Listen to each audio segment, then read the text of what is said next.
Olá, boa tarde a todos, bem-vindos a essa mesa do Fala PCD. É um prazer enorme estar aqui com vocês. Vamos falar um pouquinho, né, sobre os desafios encontrados, né, durante a graduação. Então, eu queria convidar vocês a se apresentarem. O Enzo, por favor, pode se apresentar, Enzo. Ok. Eu sou Enzo. Eu sou um autista de 19 anos. Eu estou fazendo física na UF. Já faz, acho que, 4 períodos. Não é? A velha aqui que sabe mais, porque eu já perdi a conta. Então, eu esqueci da autodescrição, né? Eu sou um jovem de cabelo preto, um pouco acima do peso, né? Camisa azul. Ao meu fundo tem... minha pele é branca. Ao fundo tem um armário e um negocinho aqui, um suporte com uma estatueta, basicamente. E... o que mais? Eu já esqueci o resto. Tudo bem, Enzo, muito obrigada. Agora eu vou convidar a Lara para poder se apresentar, por favor. Meu nome é Lara, eu sou uma mulher de 20 anos, eu sou autista, sou uma mulher branca, tenho cabelo castanho escuro, mais ou menos ali na altura do ombro. Eu estou vestindo uma camisa verde bem escuro também, com uma gola alta e sem manga. Atrás de mim tem uma parede branca e uma cama, e à minha direita tem uma cortina branca também. Eu sou estudante de medicina da UFRJ. Muito obrigada, Lara. Agora eu vou convidar o Jonas a se apresentar, por favor. Boa tarde, meu nome é Jonas, eu tenho 34 anos, eu faço farmácia na UFRJ, eu tenho transtorno afetivo bipolar, dislexia e TDAH, né? E falo do meu quarto, né? Tem uma parede branca à minha direita e um armário à minha esquerda, né? É um quarto bem simples, né? O armário está aberto. Sou um homem magro, mais ou menos, não meia idade, já saindo da jovialidade. Tenho um nariz bem fininho, um cabelo curto, né? Mediano. E sou um homem branco. E estou vestindo uma camiseta azul. Muito obrigada, Jonas. Agora eu vou convidar a Janine.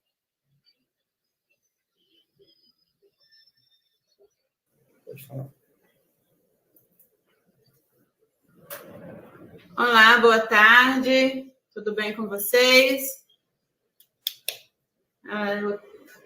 Estou parabenizando vocês pelo evento, por ter me convidado para estar aqui. Meu nome é Janine. Esse é o meu sinal para a comunidade surda, o J na extensão do nariz, e para a comunidade surdo-cega é o mesmo J na extensão da mão. Vou fazer minha autodescrição. Eu sou uma mulher de pele branca, cabelos longos, castanhos. Estou usando uma blusa branca, bege. Eu faço o curso de pedagogia na Universidade do Estado da Bahia. Estou no 8º semestre. Sou professora de Braille e estudante de pedagogia, ok?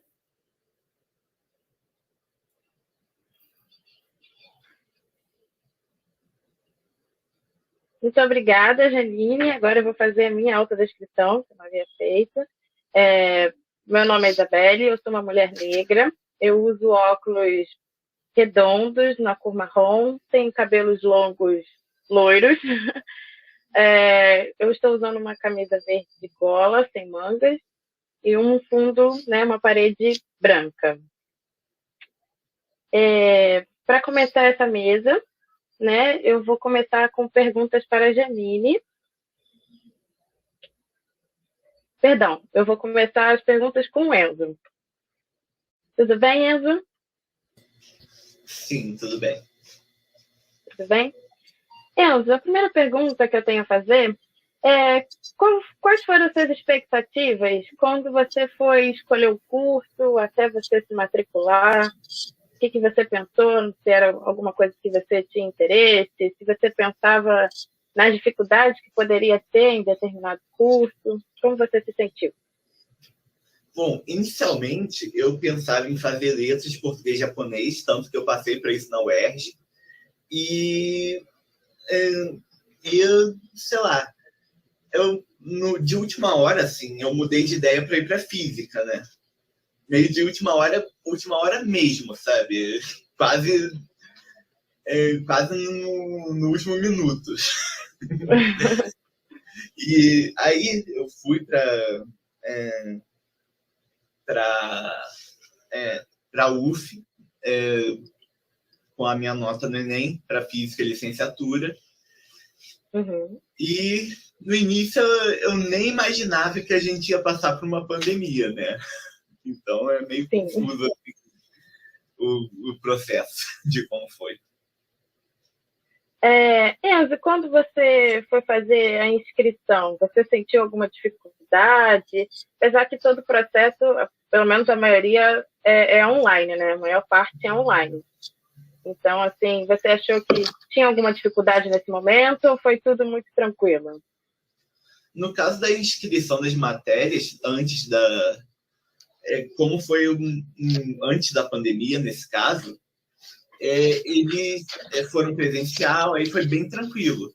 Eu não tive muita dificuldade, não. Mas, em geral, foi bem de boa. Certo. Quando você entrou na universidade, qual você pode dizer assim, a maior dificuldade que você encontrou? Ou assim, nossa, eu não esperava que esse detalhe aqui, eu sendo autista, que eu fosse ter essa barreira. Você teve alguma barreira quando você entrou na universidade? Olha, pessoalmente eu não passei por nenhuma dificuldade, nem encontrei nenhuma barreira, nem nada do tipo que eu tenha percebido alguma dificuldade em geral. Certo. Teve a pandemia, né? Mas isso foi um impacto para todos os estudantes em geral, né? Sim, esse afetou, independente de qualquer coisa, todo mundo foi afetado, infelizmente. Enzo, e o apoio da sua família, dos seus amigos, sempre te encorajaram, sempre estavam ali juntos, apoiando? Como que foi? Bom, minha família sempre foi muito boa, assim, de me apoiar, principalmente a velha que está aqui, né? Olha aqui a velha. Olá! Gente, eu chamo minha mãe de velha assim de brincadeira, tá? Só para deixar bem claro. Mas é velha mesmo assim.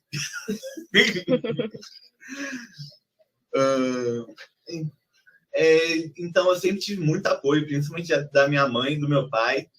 E nisso eu tive muita sorte, né? Porque quando eu fui diagnosticado com autismo, minha mãe praticamente virou uma profissional da área, né? De tanto que ela estudou. Inclusive, ela está trabalhando com isso na UF, no curso de Diversidade e Inclusão, né? Então, a velha sempre foi muito apoiadora comigo. Entendi. Em questão de amigos, meus amigos sempre também me ajudaram muito, principalmente na questão da socialização e tal. Uhum. E você tinha algum receio dessa questão de socialização de novos amigos na faculdade? Ou para você, como sempre foi muito tranquilo, você falou assim, não, na universidade também vai ser tranquilo da mesma forma? Eu imagino que na universidade seria tranquilo, mas com a pandemia acabou que a gente não tem contato com os outros alunos praticamente, assim, Sim. Se tem é muito pouco. Eu tive uma aluna apoiadora agora nesse semestre para meio que me ajudar Uhum. relacionado à faculdade, que é um programa que tem na UF, né? Em que outro aluno recebe uma bolsa para apoiar alunos com deficiência. E ela tem sido uma grande ajuda no processo de faculdade, essas coisas. Ah, que legal, Enzo. Você até falar sobre isso, né? No FRJ nós também temos, né? Que são, lá nós chamamos de facilitadores. Então, assim, você reconhece que esse programa, ele de fato contribui bastante, né? Principalmente nesse momento de pandemia, né? Que a educação está sendo remota. Então, ajuda mesmo. Ajuda pra caramba. Ah, que bom. Essa ajuda que você tem da sua apoiadora, você percebe que é como eu posso dizer, o material que chega para você é mais direcionado, sente que realmente tem uma diferença do que se não tivesse um apoiador? Tem diferença. A gente, normalmente, com a aluna apoiadora, o meu foco é mais social, assim, tipo... Uhum. Meio que para me comunicar com o resto da faculdade, tipo... saber... ter acesso à monitoria, essas coisas.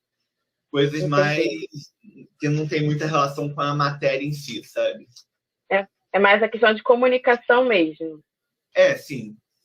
Entendi. Bacana.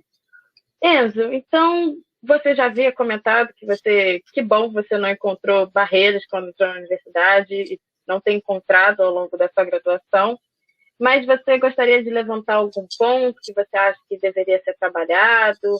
Ou, por exemplo, não a universidade em relação a alunos PCD, pelo menos a UF está de parabéns, né? Então, por exemplo, o programa de apoiadora, né? É um programa muito bacana. Então, assim, você tem alguma coisa para levantar ou você acha que está tudo bem?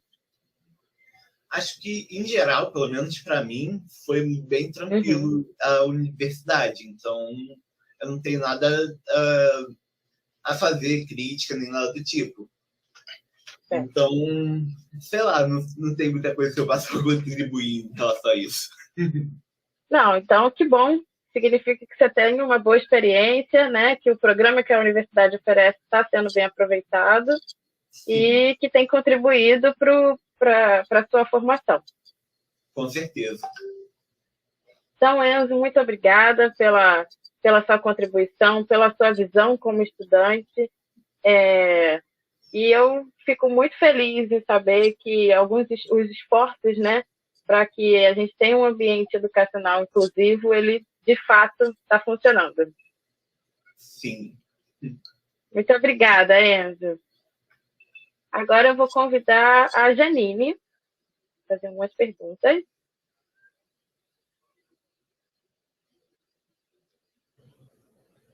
Olá, Janine.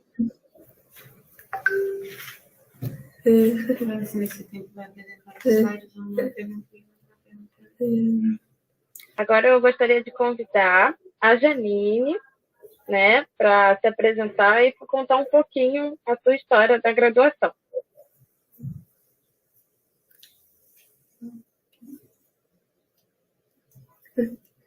Ok, então. Eu sou estudante do curso de Pedagogia na Universidade do Estado da Bahia.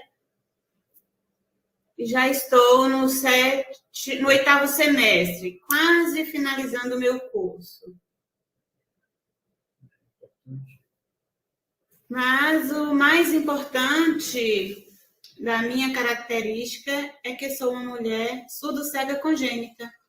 E digo isso como uma característica identitária, como um estilo de vida diferente e como tantos outros estilos de vida que precisam de determinados cuidados e arranjos diferentes para que possa existir. Nesse contexto, a surdo-cegueira não é algo que precisa esconder, nem poderia eu ter vergonha da surdo-cegueira ou coisa qualquer. Mas é uma condição identitária minha, é minha identidade. Eu sou uma pessoa surdo-cega e ninguém precisa me proteger disso.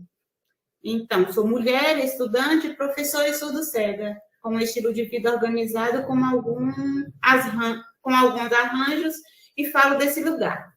Chegar até aqui não foi fácil, como não foi para ninguém. Tivemos muitos obstáculos, negações, dificuldades, choros, alegrias, conquistas e desafios que permanecem. Tudo sempre é muito desafiador e as relações são desafiadoras. Passei por todos os níveis de ensino, fiz educação infantil, ensino fundamental, ensino médio e agora estou no superior. E em todos esses níveis de ensino tivemos que criar, pelo menos tentar criar a cultura inclusiva, modificando os espaços, estruturas e atitudes. Toda vez que mudava de nível era um recomeço, novas sensibilizações, novas formações, tentativas e criações de relações interdependentes. Para vocês entenderem melhor essa situação, vou relatar um pouco como foi construída a minha inclusão no ensino superior. No ano de 2015, fiz o vestibular na UNEB. Vale lembrar que naquele ano a UNEB ainda não tinha um sistema de cotas como tem hoje, então recorri com a ampla concorrência. Para a inscrição do vestibular, não tinha a opção de me inscrever como surdo-cega, eu teria que escolher e ter uma prova em braille, e ter também um guia intérprete. Mas minha mãe recorreu e conseguiu tudo isso para mim. Um ledor, guia intérprete, prova em braille. Hoje, o edital do vestibular já contempla a surdo-cegueira, isso é muito importante. Então, fiz uma prova e semanas depois veio o resultado, e tinha sido aprovado. Fiquei muito feliz. E eu e minha família pulamos de alegria. Com essa nova conquista, veio também os novos desafios. No meu período de adaptação à faculdade, a minha mãe fez várias reuniões com os professores e gestores, explicava sobre a cegueira e suas especificidades, além dos recursos necessários, e também fizemos um curso de Libras voltado para conversação.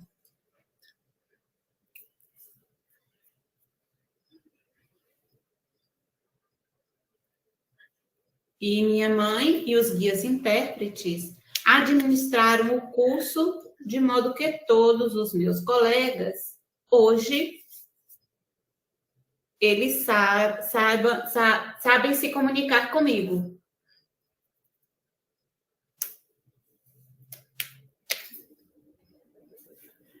A minha maior dificuldade foi a contratação dos guias intérpretes. Logo que entrei, minha mãe pagava do próprio bolso o guia intérprete. Foi um período necessário para a faculdade se organizar com os trâmites legais, elaboração do edital para a contratação destes profissionais. Ficou definido neste edital que seria contratado 2 guias intérpretes e um braillista. O problema dessa contratação é que todo ano o contrato precisava ser renovado e isso demorava de acontecer. Mas hoje já tenho 3 guias intérpretes, um braillista, tenho também a sala com impressora braille, com máquina braille, a faculdade já tem pista tátil. Isso é muito importante porque no futuro os alunos que entrarem na UNEB já têm tudo isso, né, adaptado para eles.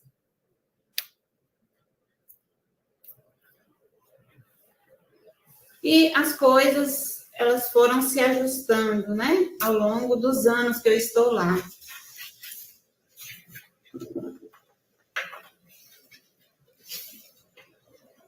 Então, muito foi feito nesses anos, mas sempre temos o que melhorar. E eu continuo lutando e quero dizer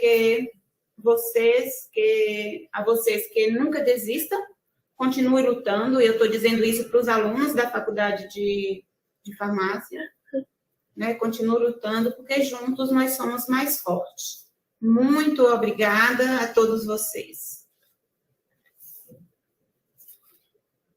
Janine, muito obrigada por compartilhar a sua história tão cheia de garra, né?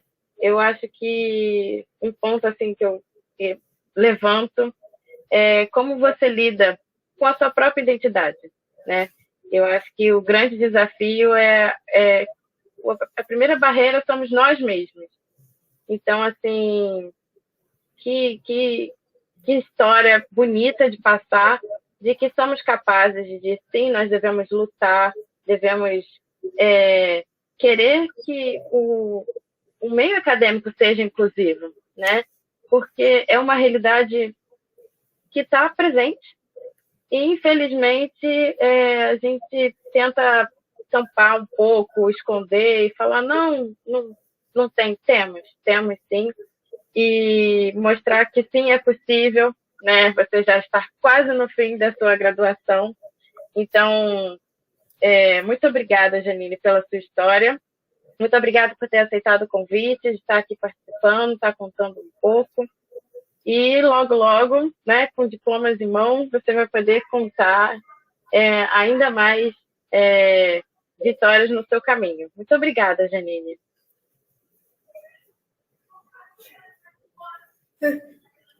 Eu que agradeço. Muito obrigada. Muito obrigada.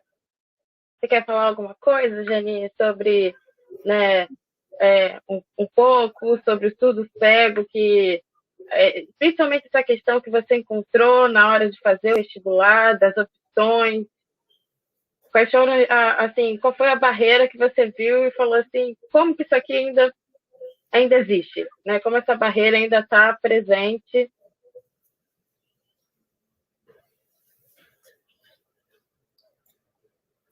Bom, as pessoas surdo-cegas não têm... As pessoas surdo-cegas, quando fui fazer vestibular, não tinha opção de escolher surdo-cego. Ou eu optava pela prova em braille, ou optava pelo vestibular em Libras. E aí, a gente sempre precisou lutar, e sempre foi um grande problema, né? A contratação dos intérpretes sempre foi outra grande dificuldade nossa também. A gente sempre precisou lutar bastante para a permanência dos guias intérpretes.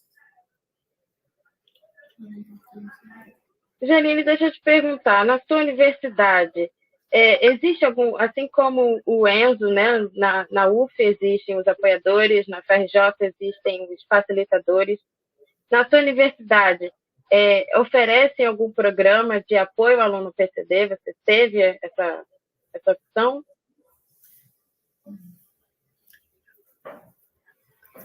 Eu não tenho professor de atendimento, sala de atendimento. Só o que eu tenho são os guias intérpretes que revezam para fazer esses atendimentos com os professores das disciplinas. A braillista faz as adaptações, mas não tem um núcleo de apoio, isso falta na universidade. Esse professor de atendimento seria muito importante, mas falta. E é uma luta, eu tenho pedido bastante, isso me ajudaria muito nas disciplinas e principalmente no TCC. Nossa, muito bacana você levantar esse ponto, então, porque isso demonstra que muitas universidades ainda precisam se adaptar para os seus alunos, né? Então, assim, eles abrem as portas para os alunos, mas chega lá, eles não encontram o apoio necessário para conseguir cursar a graduação.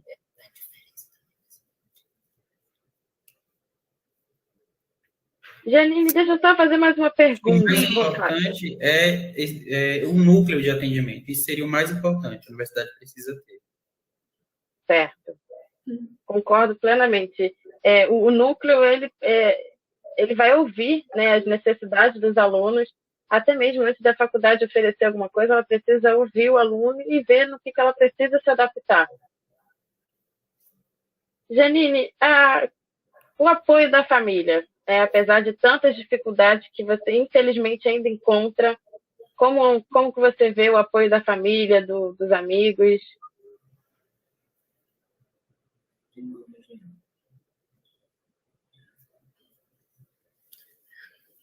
Importantíssimo, primordial o apoio da família. Aqui em casa, minha família inteira sabe Libras, meus irmãos, meus pais, e a gente tem uma boa comunicação. É muito importante o apoio da família.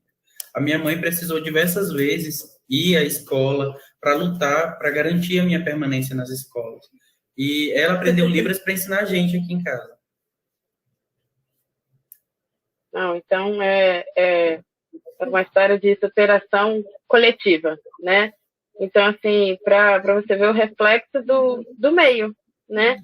De como uma pessoa PCD que tem essas necessidades, como ela influencia todo mundo na sua volta e como a gente precisa se adaptar para receber. Uhum. Desculpa, cortou. Pode de novo. A Janine vai falar um negócio, você repete, por gentileza? Perdão. Pode.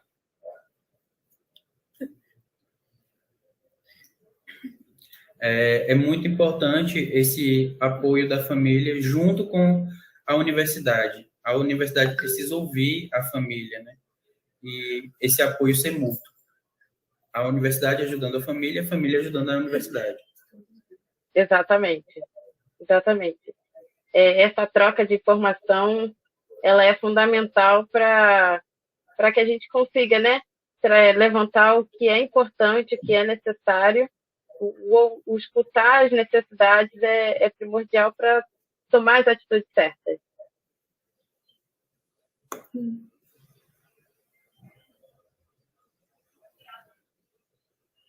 Janine, você quer falar mais alguma coisa? Deixar mais algum recado?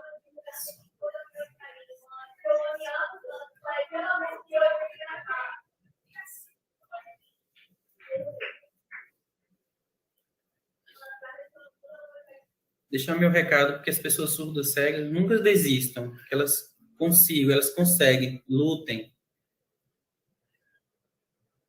Muito obrigada, Janine. Um prazer enorme te conhecer. Obrigada pela sua participação, viu? Obrigada pela sua história, por ter compartilhado. Muito obrigado. Professora Gisele, muito obrigado pelo convite, por estar aqui presente, ter me convidado, muito obrigado. E continuo lutando, continue se esforçando também. Um Feliz Natal, um próspero Ano Novo para vocês. Abraço, um beijo para vocês. Abraço, Janine, para você também, igualmente.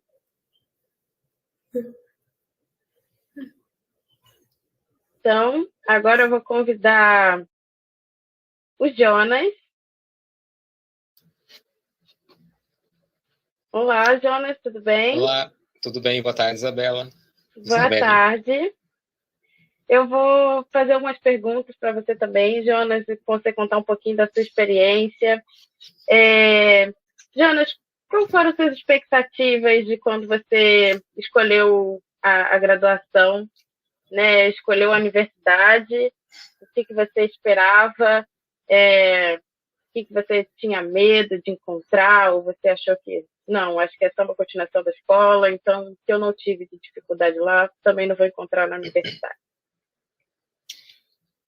Bom, de expectativa eu tinha várias, né? Acho que o meu perfil de funcionar, ele é um perfil cheio de expectativas, né? E de tragédias, e de verdade, de tudo, de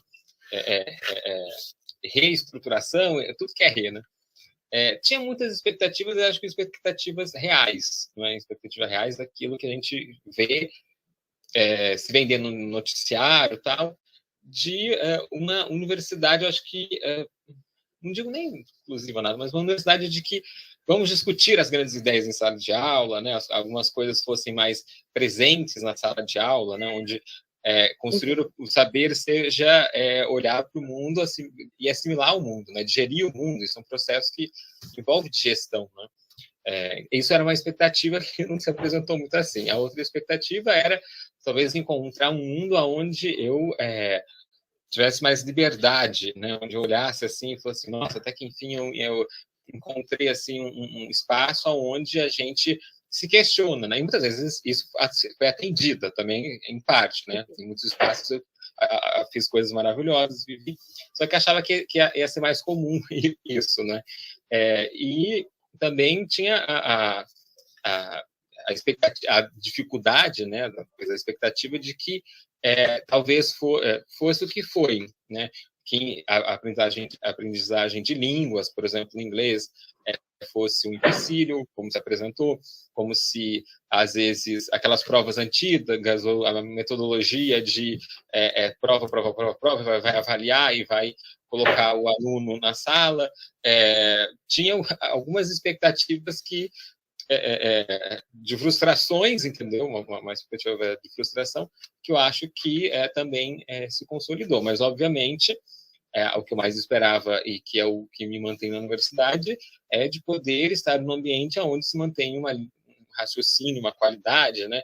Onde, no momento em que a universidade se faz presente, no momento em que eu tenho as ferramentas para me colocar nesse presente da UFRJ e da universidade, eu acho que é muito bom estar ali, que era o que eu esperava, né? Já tinha trabalhado muitos anos como técnico de enfermagem, em ambulância, em tudo, e ficava, ai meu Deus, será que a vida inteira eu só vou exercer esse papel? E era uma profissão muito limitada, né? A enfermagem de ambulância, a gente fazia muitas coisas, imagina, né? Em uma ambulância, gostava muito, era muito engajado com o que eu fazia, só que sentia necessidade, estava ficando impossível ser só técnico de enfermagem, porque eu já queria fazer outras coisas, tomar conta de outras coisas, ter mais responsabilidade, então tinha que me graduar, mas tinha esse receio de como vai ser esse processo, porque estar numa sala de aula sempre foi um ambiente um pouco agressivo para mim, né? Aquele não era um espaço onde, na maioria das vezes, eu senti coisas boas, me senti feliz, né? Que é diferente de estar na escola. Estar na biblioteca era um espaço legal, estar na escola um espaço legal, que estar na universidade, né? Mas estar ali na sala de aula não foi muito legal, não. Que era o que eu esperava também, né? Então, eu esperava coisas boas, coisas ruins, e ambas acabaram se concretizando numa certa quantidade. Jonas, então, em relação à faculdade, se você pudesse destacar, talvez eu esteja reduzindo, né? Infelizmente, a gente acaba encontrando muito mais, mas se você pudesse destacar 3 grandes desafios na universidade, o que você destacaria? Ou se você consegue destacar 3, às vezes você encontrou menos. Eu acho que, sinceramente, o maior desafio da universidade, principalmente no meu caso, né, que a gente está pensando no indivíduo que vai ter alteração de humor, então às vezes vai estar cansado, vai estar depressivo, outra hora vai estar muito animado, outra hora vai ter essas dificuldades de fazer um teste fastidioso durante muito tempo, cheio de pegadinha e tudo mais. Então isso é uma dificuldade de pensar, né? Na verdade, isso não é uma dificuldade, né? É um atraso, né? Paulo Freire é brasileiro, né, gente? É um atraso da universidade não olhar que precisamos, para ontem, né, olhar as nossas metodologias de ensino, que elas não são acessíveis a ninguém, né? Então, eu acho que muitas vezes a minha dificuldade era essa. Era de me achar assim, sempre me culpabilizar. Mas ele passou no vestibular, mas ele não sei o que lá, mas ele faz coisas boas, e quando ele quer, ele passa no concurso, é um ótimo técnico, e na sala de aula é uma porcaria, porque é desmotivado, não tem compromisso, não quer acordar cedo, não tem... sempre ter essa cobrança, né, que muitas vezes gerou depressões profundas, né? Eu sempre gostei muito da academia, então a negativa da academia não pertence a esse escopo, ou é inferior a esse escopo, sempre foi algo muito doloroso para mim. E não como uma ferida narcisa, né? Nossa, eu me achava que era... Não, no sentido de que os meus pacientes me diziam que eu sou muito bom, né? Falavam assim, doutor, você devia ser doutor, porque olha, não sei cara que você me ajudou, ninguém me ajudou. E daí chegava no espaço acadêmico, você acabava sendo só avaliado numa contextualização, num mecanismo que é muito ruim. Isso acho que é um ponto. O outro ponto é do comprometimento de todos, né? Com os colegas, com o que se é o meio acadêmico, com o que se precisa de um meio acadêmico, como que se pensa diferente. A gente fala, temos que pensar diferente. Eu sempre falo assim, mas eu nunca pensei igual a ninguém. Daí eu vou pensar diferente, só me ferro, porque eu não penso igual a ninguém. Eu sempre preciso de contextualizar, eu preciso ver aquilo por vários ângulos para ter um conteúdo.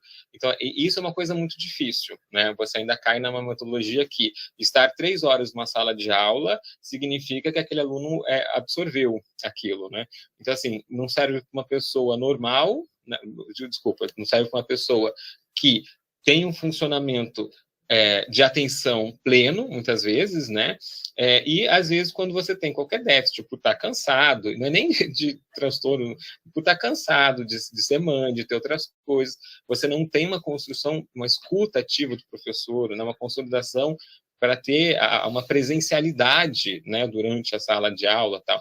Então, e eu vejo que é dos dois, né, muitos alunos, então você se perde nisso tudo, fica muito difícil, né. Eu sempre digo que, para mim, quando tem muita aula, o problema da aula é que, geralmente, ela nunca é útil, né. Então, estar na aula significa que eu vou ter que ver tudo aquilo que foi dito em aula em outro momento, porque ou não me tocou, ou não fez de uma forma que era capaz de construir o raciocínio, ou eu tive que sentar no fundo da sala, e daí todo mundo ficava falando de outras coisas, né? Eu acabei me dispersando, né? Então, acho que é a coisa. E a terceira seria a dificuldade de que cada aluno deveria ser considerado, né? E ouvirmos esses alunos, né? Até eu sempre digo isso até por uma questão financeira. Se você não pensa no ser humano, pensa na questão financeira. O aluno está ali, ele precisa acabar um ciclo, né? Ele precisa ser avaliado e ser orientado para que ele consiga criar estratégias de cumprir esse ciclo, né? Então, isso serve para o ponto de vista econômico, serve para o ponto de vista humano.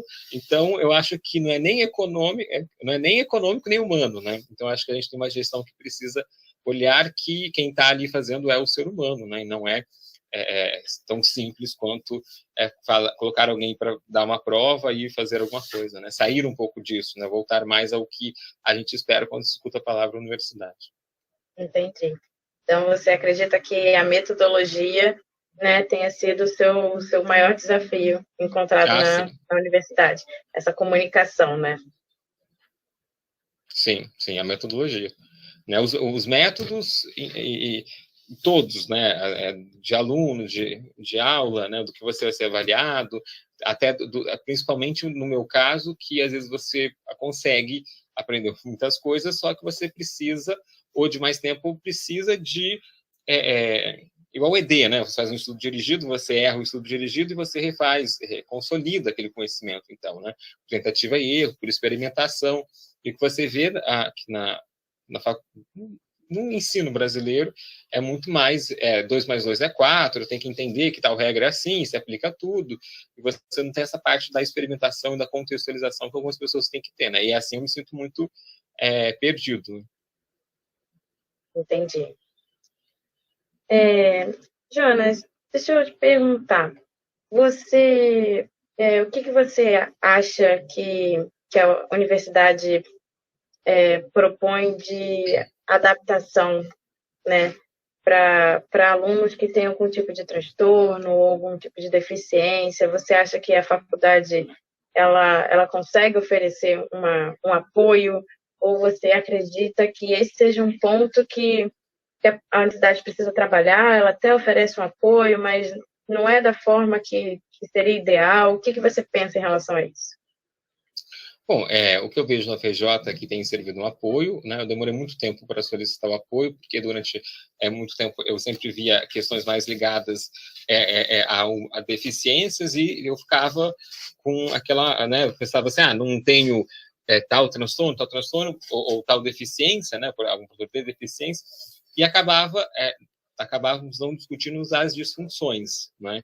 E muitas vezes, quando falamos do ambiente acadêmico, TDAH, dislexia, depressão, bipolaridade, esquizofrenia, são doenças relevantes, né, até para a faixa etária também desse público, né? Eles vão ser, às vezes, nessa maturidade, na vida adulta, apresentados a tudo isso. Então, colocar isso no nosso cotidiano, né, saúde mental, sempre. Né? Eu acho que quando você quer pensar em universidade, que quer pensar em cognição e tudo, é saúde mental de todos, não é? Sempre a gente tem que se atentar a isso, não é? Não é só no Setembro Amarelo, não é só quando acontece alguma coisa, não é só porque naquele curso está tendo mais casos de problema numa disciplina, ter um processo mais humanizado, né? E que já está muito atrasado quando a gente fala de uma universidade, né? Que é uma coleção de faculdades. Às vezes eu sempre falo que eu me sinto na faculdade de farmácia em uma faculdade de farmácia e não em uma universidade, porque não se chega o engajamento, uma consolidação, o peso que uma universidade deveria ter, né, em suas ferramentas, em suas análises, né, você produz ciência, e como que você não volta essa ciência para o seu ser humano? Você produz atividades de extensão, como você não volta esse olhar humano para as pessoas que estão ali? Então, a gente tipo, olha o outro, o estrangeiro, né, mas a gente não tem esse olhar de estranho contra as nossas mesmas ações. Então, se voltar um pouco para si, verificar que a gente está muito distante, que eu acho que falta um pouco, né? Uma empatia mais ativa, resoluta, né, para com o seu corpo de estudantes, né?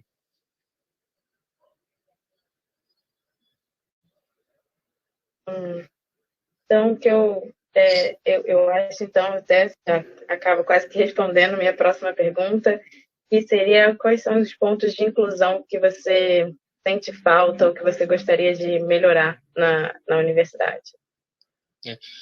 Para mim, o ponto de inclusão mais grave, eu acho que a universidade ela deveria ter um mecanismo que para mim é óbvio de não achar normal que uma classe inteira ou mais da metade reprove uma disciplina, né? Ora, pois, uma avaliação de 0 a 10, ela tem que ter um contexto, as disciplinas que todo mundo reprova, sem questionar os seus métodos, as suas metodologias. Então, esse tipo de fracasso culpando o aluno, né, pelo seu desempenho, e a instituição ela tem que rever essa conduta, né? Existem muitas disciplinas que isso acontece. E um outro ponto quais as ferramentas de avaliação. Eu, por exemplo, eu não me adapto a provas e tudo mais, mas faria seminários, faria vários mecanismos avaliativos que os meus colegas de curso odeiam, né? Mas aonde eu não preciso ficar decorando e posso fazer uma coisa muito mais complexa usando a minha criatividade, que é uma coisa necessária, né? E eu acho que o ponto, né, que sempre fica até a Janine falou, outros falaram, né, de você ter meios, né? E no meu caso, por exemplo, o tempo que eu demorei para buscar ajuda, né, eu reprovei muitas disciplinas, né, e foram bastantes disciplinas, e gera uma bola horrível, né, porque você se cobra, vai envelhecendo e tudo mais, de ter, como a gente tem vários espaços, de ser ouvidos, né. Eu tive o aconselhamento do Centro de Pedagogia da UFRJ, né, do DIPED, e para mim foi muito bom, porque foi feita toda uma avaliação de uma reestruturação do que é aprendizado, tipo assim, como você realmente aprende, como que você vê o mundo, você faz o mundo. Esse aconselhamento da DIPED foi muito oportuno, porque eu ficava sempre sendo jogado, né? E com diagnóstico só você não faz muita coisa. Ele pode ser uma ótima fonte para você tentar se entender, né? Então, assim, a DIPED foi um dos momentos onde eu consegui me entender nessa questão que é a vida acadêmica, né? Entender que eu vou ter dificuldade, tá? Mas eu posso superar minhas dificuldades. Isso foi fundamental. Entendi. Então, assim, não só com você, mas o Enzo, a Janine, a gente pode observar até agora, quando for conversar com a Lara, eu acredito que ela também vai tocar no mesmo assunto, de que o mais importante é a comunicação, né? De fato, a comunicação, você ouvir e ser ouvido, é um ponto assim de extrema importância para que a gente possa fazer ajustes, para a gente consiga entender, né, a universidade possa entender o perfil dos alunos, quais são as suas necessidades, as suas demandas, porque não basta a gente precisa compreender que não basta a gente pensar como um todo, né? Os alunos, apesar de alunos, eles são individuais, possuem necessidades, né, individuais. Então, assim, a universidade precisa oferecer, né? A gente vê o caso da Janine, de que na hora de prestar o concurso, ou era surda ou era cega, precisa ter esse olhar, né? A gente precisa entender, opa, não, temos aqui uma candidata que são as duas opções, e como é que a gente vai... Então, assim, a comunicação, né? Esse canal de comunicação da universidade, quando eu digo universidade, é toda estrutura, seja a parte da coordenação, os professores, né? Então, assim, que esse debate ele possa transmitir isso, né? Oferecem um apoio, mas talvez a comunicação ainda não está sendo ajustada como ela deveria estar, né? Sim, E os valores que você quer formar, né? Eu lembro quando eu trabalhava como técnico, fiz o técnico na Unicamp, saí da Unicamp, 3 anos, era um técnico muito bom, um técnico de enfermagem. E na minha vida inteira que eu trabalhei, eu tive vários problemas, porque eu sempre era engajado com o que eu fazia, então eu sempre defendia os direitos do meu paciente, em quem quer que fosse, né? E daí, quando eu cheguei na universidade, eu falei assim, cara, eu vou ficar aqui, porque eu sou uma pessoa que vale a pena, eu vou fazer jus ao meu currículo, né? Na hora que eu ver uma coisa errada, eu vou lá e faço, e denuncio, e brigo mesmo. Sou engajado, né? Tem essa empatia, né? Que a gente faz, que a gente se preocupa só em um cara que descobre a molécula X, né? Esquece que a universidade tem uma população que precisa dela e precisa que formem pessoas de valores, né? Os seres humanos e tudo mais, né? E isso é uma coisa que a gente tem que ter como valor, né? E passa pela gente, né? Sim. Então, assim, muitos conceitos que precisam ser trabalhados e precisam ser compreendidos de que tem seu valor, né? Que precisam, que tem sua importância e não só formar profissionais, né? Mas pela qualidade de profissionais, que tipo de alunos estão entrando na universidade, que tipo de profissionais nós estamos liberando para o mercado de trabalho, né? Em todos os aspectos. Jonas, muito obrigada pela sua participação, muito obrigada por ter aceitado o convite, por ter compartilhado um pouco da sua história, dos desafios e do seu olhar para com a universidade mais acessível e inclusiva. Agora eu gostaria de chamar a Lara para contar um pouquinho. Oi, boa tarde. Boa tarde, Lara, tudo bem? Tudo ótimo. Lara, me conta um pouquinho quais foram as suas expectativas quando você escolheu o seu curso na universidade. Bom, como eu já tinha mencionado, né, eu faço medicina na UFRJ. E assim, eu tive uma expectativa muito grande, porque eu escolhi fazer medicina muito jovem. Que eu me recordo, assim, eu tinha 7 anos de idade. Foi a primeira vez, assim, que eu conheci, né, o que era ser um médico, que eu tive essa experiência com a medicina. Eu gostava de brincar de médico, eu gostava de ler livros de corpo humano, eu tinha um interesse, assim, muito grande por isso na época. Eu me sentia fascinada mesmo pelo tópico. Então, desde essa idade eu venho criando essa expectativa de fazer o curso. E também tem outra questão, né? Conforme eu cresci, né, e fui diagnosticada, eu sou autista, nível 1 de suporte. E nessa minha trajetória, né, nesse processo de diagnóstico, eu tive contato com vários profissionais médicos que trabalham com autismo e, infelizmente, eu vivenciei capacitismo médico, eu vi médicos que não conheciam muito sobre o assunto, que deixavam um pouco a desejar no atendimento de autistas. Isso também me motiva, mais ainda do que eu já era, né, a ser médica, para que eu possa fazer uma diferença no atendimento de pessoas com deficiência, porque eu vivi isso e eu quero fazer essa diferença para essas pessoas, sabe? Então eu tenho essas duas motivações, eu tenho uma expectativa muito grande com o curso. Nossa, que bacana, Lara.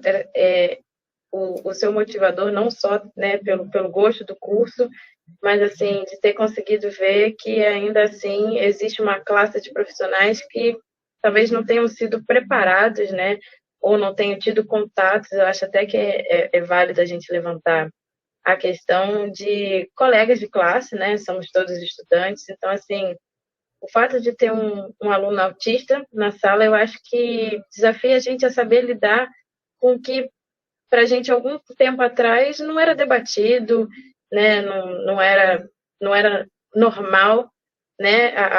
O papel que a universidade, o que a escola coloca, né?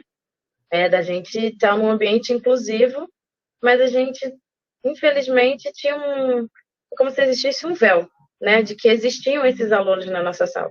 Então, assim, você ter convivido, né? Ter passado por profissionais que não tinham como eu posso dizer, essa habilidade de saber lidar com esse público também foi um motivador para a escolha do seu curso. Sim, com certeza.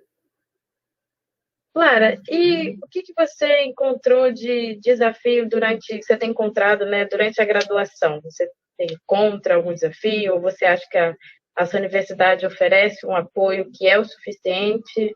O que você acha? Bom, eu acabei de ingressar na universidade, eu estou no meu primeiro período, entrei agora em 2021.2, já na pandemia, e então eu não tive assim muito tempo para encontrar esses desafios, ter que superar eles e tal.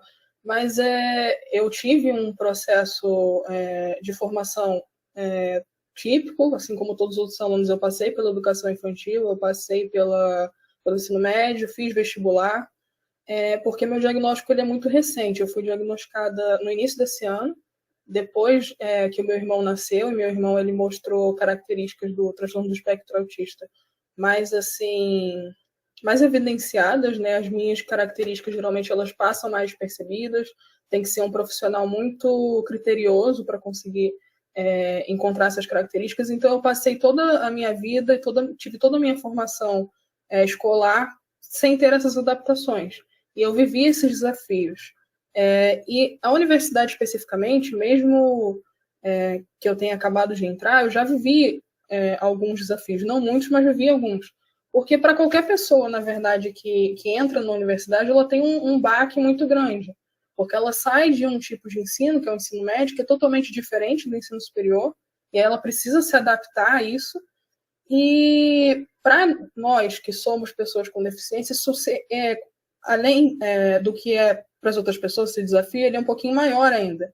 Porque a gente tem uma necessidade de ter certas adaptações, de superar certos desafios que os outros alunos não têm que superar. Então, a gente tem assim um duplo desafio nessa adaptação à universidade. E eu noto que na universidade se espera muito que o aluno tenha autonomia, que ele consiga ter iniciativa, que ele vá atrás do professor para tirar dúvida, que ele consiga fazer um estudo mais autônomo, gerir bem a própria rotina. E para uma pessoa com deficiência, isso é mais difícil. No caso do autismo, por exemplo, a gente tem dificuldade de socialização, então talvez seja mais difícil para a gente conseguir ter essa iniciativa, se comunicar com outras pessoas, com professores. Também envolve no autismo certas dificuldades para se organizar, para conseguir montar uma rotina e seguir essa rotina. A gente também passa por crises, às vezes a gente não vai conseguir dar conta de toda a demanda da faculdade por causa disso. Então, esses desafios estão presentes. Nesse período de pandemia, eu acho que algumas das minhas dificuldades assim, não foram tão intensas, porque no ensino remoto a gente não tem tanto contato com os outros alunos, então eu não vejo assim, tanta dificuldade de socialização. Eu também não tenho que passar por todo o estímulo sensorial que tem dentro da universidade, porque isso está envolvido no espectro autista, essas dificuldades com processamento sensorial. Então, assim, por exemplo, ao longo do meu ensino médio, que foi integral, eu me sentia muito cansada, muito esgotada, porque eu tinha que ficar o dia inteiro fora de casa, exposta ali aos estímulos sensoriais do ambiente, por exemplo, a luz, que é uma coisa que me incomoda bastante, aos sons também me incomodam, eu tinha que socializar com os meus colegas o tempo inteiro, ficava 10 horas por dia fora de casa, e aí eu chegava em casa muito cansada, porque o ensino presencial me trazia essa barreira, sabe, essa dificuldade. E agora no remoto eu não sinto tanto isso, porque eu fico em casa, fico no meu computador, eu não me sinto tão cansada, mas eu sei que eu vou ter que enfrentar esse desafio quando nós retornarmos ao ensino presencial. E também tem todas essas questões que eu falei de adaptação, que é difícil, porque eu tenho demandas que são diferentes dos demais alunos, também a dificuldade para gerir a rotina, que vem também acompanhado do espectro autista, essa dificuldade, tudo isso está envolvido. Então, assim, o ambiente da universidade ele é um pouquinho desafiador para a gente, sim. E é por isso que é tão importante pensar em adaptações para pessoas como nós, para que a gente consiga permanecer no curso. Exatamente, Lara. Pensar nessas adaptações para que a gente tenha formação de profissionais que não só tenham a capacidade de lidar com esse público, mas sim profissionais desse público, né?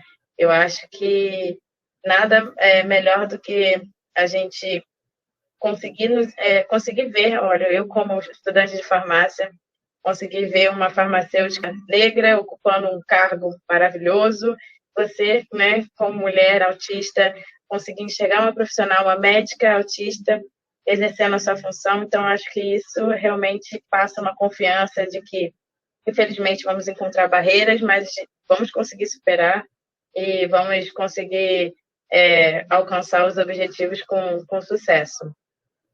Clara, então, assim, os pontos que você acha que, infelizmente, né, você ainda está percorrendo, ainda está no comecinho para poder já chegar e dizer, olha, Isabelle, eu acho que esse ponto tem que melhorar, não tem que melhorar. E como estamos na pandemia, né, o ensino remoto, não tem muita coisa ainda para saber o que é a universidade como um todo. Mas, no momento, algum ponto que você acha que precisa melhorar na universidade em relação à inclusão? Você tem apoio da universidade em relação às suas demandas? Não tem? Como que funciona? Como eu cheguei agora, ainda é muito cedo para eu ter esse contato com a universidade para ir atrás de apoio. Por exemplo, eu sei que existem os alunos facilitadores, mas eu ainda não entrei em contato com isso, não fui atrás disso. Mas mesmo estando na UFRJ há pouco tempo, eu já tenho assim, várias coisas que eu reparei, vários pontos que eu acho que precisam ser discutidos. E, primeiramente, né, como já foi pontuado aqui, que é uma questão assim, fundamental, é a comunicação. Porque a universidade ela precisa ouvir o aluno com deficiência, porque cada aluno com deficiência vai ter uma demanda diferente. Você não pode categorizar eles, colocar eles num grupo específico e dizer que todos aqueles alunos vão ter a mesma demanda. Não, cada um vai ter uma demanda diferente. Então, o primeiro passo que a universidade precisa fazer é estar ali junto com aquele aluno, acompanhando ele, ouvindo o que ele tem a dizer, para conseguir dar esses apoios, dar essas adaptações a esse aluno. O primeiro passo é essa comunicação. E um ponto muito importante também é que a universidade não pode ser igualitária para todo mundo, porque se ela fosse igual para todos, fosse o mesmo sistema para todos os alunos, ela estaria, na verdade, excluindo os alunos que têm deficiência, porque eles não conseguem, eles têm certas limitações, não tem vergonha nenhuma nisso, e eles não conseguem estar a par daquela demanda que a universidade está colocando. Então, precisa ter uma demanda individualizada, precisa pensar no que aquele aluno pode oferecer, qual o limite daquele aluno, para que esse espaço seja mais inclusivo, para que esse espaço seja mais igualitário. E uma coisa que eu percebo é que esses alunos, eles têm... Já passamos uma barreira enorme, né, que foi o ingresso desses alunos na universidade. Antigamente, antes da política de cotas, era mais difícil esse processo, porque os alunos com deficiência, mesmo tendo uma barreira mais do que os demais alunos, tinham que concorrer na mesma modalidade do vestibular, e isso era mais difícil. Então, com a criação das cotas, a gente já deu um passo muito grande de conseguir tornar a universidade um ambiente mais democrático para esses alunos, mas também precisa pensar na permanência deles. Porque, infelizmente, muitos alunos com deficiência acabam evadindo os cursos porque não conseguem superar essas dificuldades, porque não têm adaptações, e aí a única saída é acabar deixando o curso, porque eles não se sentem incluídos naquele espaço, porque eles sentem que não conseguem suprir aquela demanda que o espaço impõe a eles. Então, é muito importante que a universidade crie uma recepção sólida para esses alunos, de repente um protocolo, algo para conseguir receber eles, para ter sempre essa comunicação com eles constante, para entender o que aquele aluno está necessitando naquele momento, o que pode ser feito para ele, ter comunicação também com os docentes, porque geralmente é os docentes que vão ter o maior contato com aquele aluno. Então, também não adianta a universidade ter uma diretoria, ter um departamento voltado para a acessibilidade, mas essa acessibilidade não ser passada para os docentes, eles não reproduzirem isso, porque o aluno vai se sentir incluído dentro daquele ambiente, daquele departamento de acessibilidade, mas em sala de aula ele não vai sentir essa inclusão. Então, é muito importante que isso seja pensado, que isso seja estruturado, e é um processo diferente, né? Para cada universidade vai ter o seu processo, né, de adaptação para levar a permanência desses alunos, depende também dos recursos, claro, né, financeiros, dos recursos humanos daquela universidade, mas é algo que sempre tem que estar sendo pensado, sempre tem que estar sendo melhorado. E uma coisa também que eu acho importante, além dessa esfera da universidade, né, também é importante a parte estudantil, como que esses alunos conseguem se mover, né? Como que os alunos podem ajudar para que os alunos com deficiência sejam incluídos nesse espaço. Eu, por exemplo, tive a oportunidade de estar falando aqui hoje através do Coletivo Autista da UFRJ. Eu sou diretora de comunicação e parcerias lá, E o coletivo autista está sendo, né, uma experiência muito positiva para mim, porque esse coletivo é um grupo de estudantes que são autistas e que estão ali juntos, trocando experiências, conversando sobre o que pode ser melhorado na universidade, conversando sobre as próprias dificuldades dentro da universidade para que eles possam se apoiar, para que eles possam melhorar essa permanência.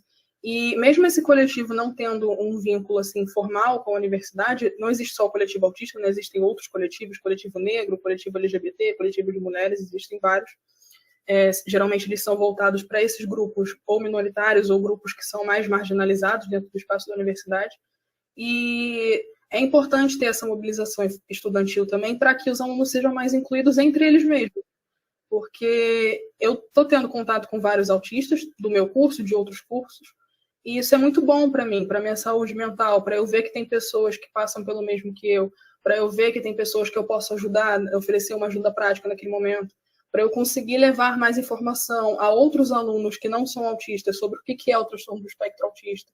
Então, esse trabalho conjunto entre a universidade e os alunos é muito importante, porque a gente consegue efetivar mais a inclusão, a gente consegue melhorar a experiência desses alunos com deficiência na universidade para evitar essa evasão. Certo, Lara, eu concordo plenamente. Eu acho que também não podemos pensar só no aluno que ingressa, mas o corpo docente. A gente também tem que ter essa movimentação estudantil, né?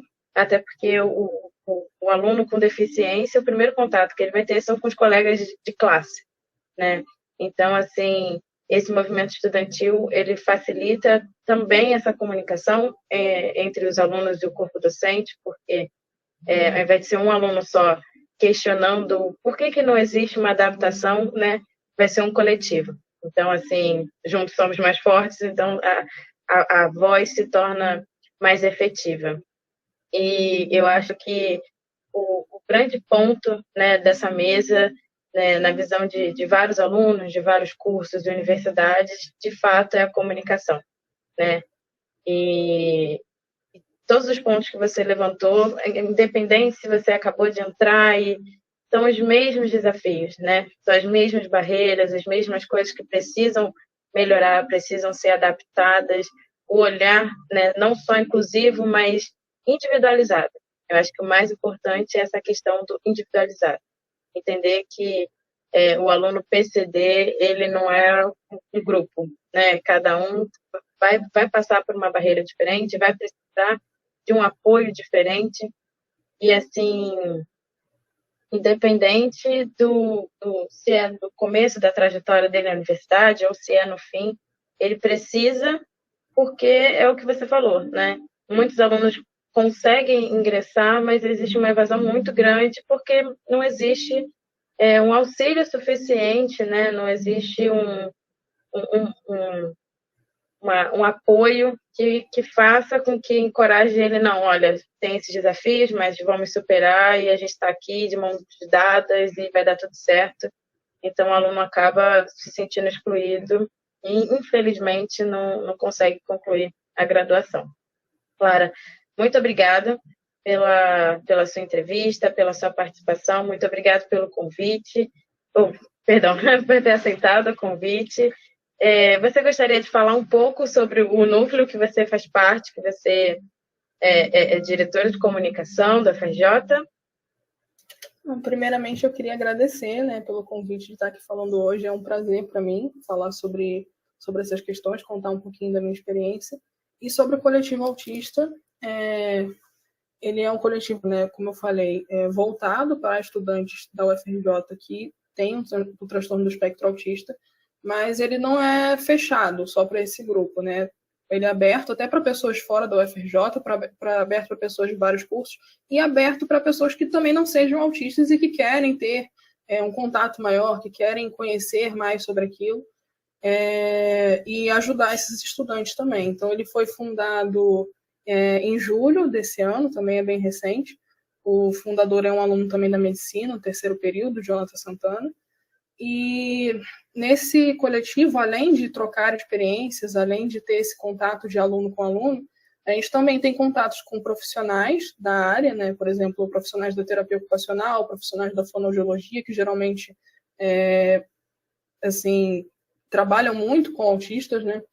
E a gente a gente tem contato, né, com ligas acadêmicas também para fazer parcerias. A gente tem contato com professores da UFRJ que trabalham com transtorno do espectro autista para que a gente possa estar trabalhando junto com eles em projetos e coisas do tipo, falar em palestras juntos com eles para levar nossa experiência. A gente também produz conteúdo para o Instagram. Nosso Instagram é o @coletivoautistaufrj. E o objetivo desse Instagram é justamente levar essa informação para as pessoas, para esse público que segue a página, para desmistificar certas coisas acerca do autismo, para levar essa informação, para fazer as pessoas entenderem mais como é a nossa realidade, o que está envolvido em ser autista. E aí, nisso, tem várias diretorias, né? Tem diretorias que produzem esse conteúdo, que cuidam da identidade visual. Então, são várias pessoas ali trabalhando juntas nesse corpo para que a coisa como um todo funcione. É um trabalho muito bonito e eu tenho muito orgulho, assim, de estar fazendo parte do coletivo e do que o coletivo tem se tornado, sabe? Mesmo em tão pouco tempo, a gente tem crescido muito. Tenho certeza que começou há pouco tempo, mas terá vida longa e resultados muito positivos na vida de todos os alunos, né? Como você mesmo disse, até mesmo os que não são autistas a participarem, entenderem um pouco, né? E enriquecer, né? Eu acho que ter uma visão inclusiva nos enriquece como seres humanos, né? Como profissionais. Então, assim, muito obrigada pela sua participação, Lara, Jonas, Janine, o Enzo. Muito obrigada. Eu espero que essa mesa tenha transmitido que existe sim chance de uma graduação mais inclusiva, que a gente consegue sim levantar pontos e discutir, debater, e não vamos atrás, vamos à luta. A partir do momento que nós entramos na universidade, nós vamos até o fim e sair como profissionais brilhantes, com certeza. Muito obrigada a todos que participaram dessa mesa, a todos que acompanharam. Muito obrigada e boa tarde.